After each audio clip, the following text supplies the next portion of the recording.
السلام عليكم. النهارده جايبه لكم بطاطس بشكل جديد، بشكل مختلف. هنغير شويه بقى من شكل البطاطس التقليدي اللي احنا اتعودنا عليه، كلنا اكيد بنزهق. فجبت لكم النهارده بطاطس برجر. انا مسمياها بطاطس برجر، هي شكلها مدي على البرجر اكتر لكن هي بطاطس. غير كمان ان احنا هنقتصد في الوصفه ومش هنستخدم حتى الزيت.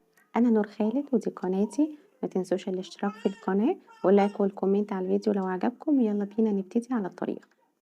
انا جبت البطاطس بتاعتي، غسلتها وقشرتها كويس، وبعد كده هنقطعها مع بعض مكعبات. مش هتفرق حجم المكعبات، هي كده كده احنا هنهرسها في الاخر.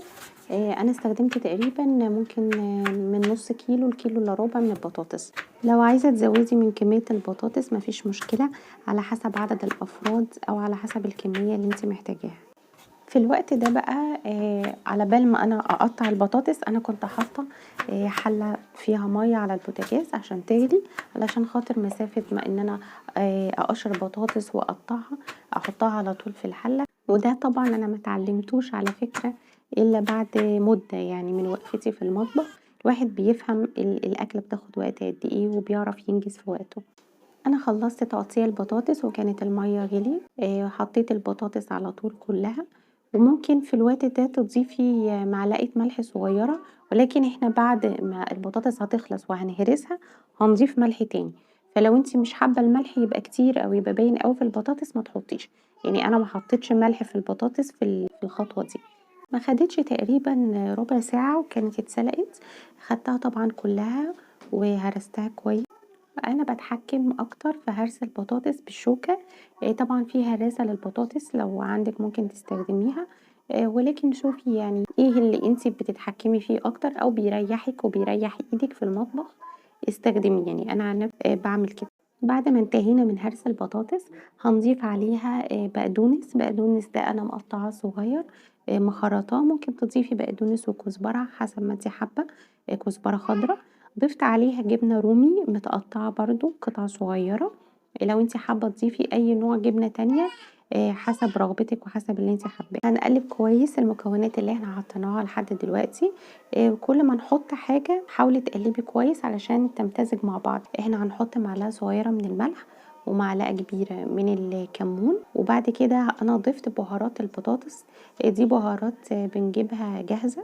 ممكن لو انتي مش عندك البهارات الجاهزة هتحطي بابريكا، هتحطي بصل باودر وتوم باودر، واخيرا هنحط معلقتين كبار من النشا، ده اللي هو نشا الذرة. هنحط معلقتين بس كبار وهنقلب كويس. ويفضل ان احنا في الخطوة دي ندعك بايدينا كأننا بنعمل عجينة، يعني نعجن كويس البطاطس علشان خاطر النشا مع التوابل مع كل حاجة احنا ضفناها تمتزج مع بعض كويس. بعد كده هنجيب البلانشة، او لو عايزة تشتغلي على الرخامة بتاعتك ما فيش مشكلة، المكان اللي يريحك.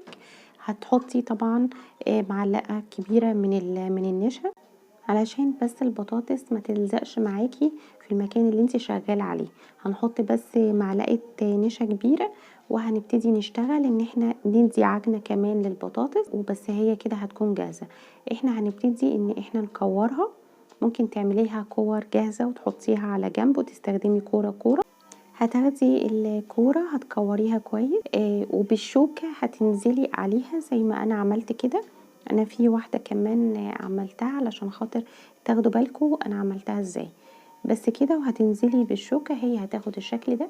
والشوكه حاولي تبقي تحطي عليها شويه نشا علشان خاطر هي هتلزق معاكي. كيلو من البطاطس عمل معايا الكميه دي، هي كميه حلوه جدا. طبعا احنا البطاطس مش هنقليها بزيت ولا اي حاجه، احنا عايزينها تكون صحيه اكتر وعايزين نقتصد في الوصفه.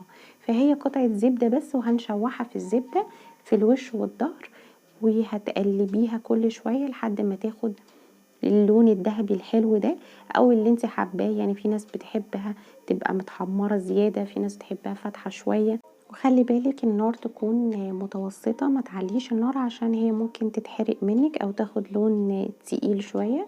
احنا عايزينها تبقى لون ذهبي.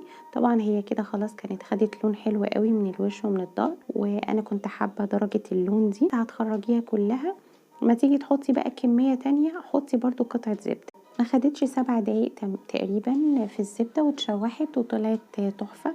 طبعا ريحتها جميلة جدا ومع البقدونس بقى لو هتقطعي جنبها طماطم حلوة قوي الفطار، حلوة العشاء، الأطفال حتى هيحبوها. كفاية انك تقولي لهم دي بطاطس برجر هياكلوها من غير ما يغلبوكي. يا رب تكون وصفة النهاردة عجبتكم، اشوفكم الفيديو الجاي، مع ألف سلامة.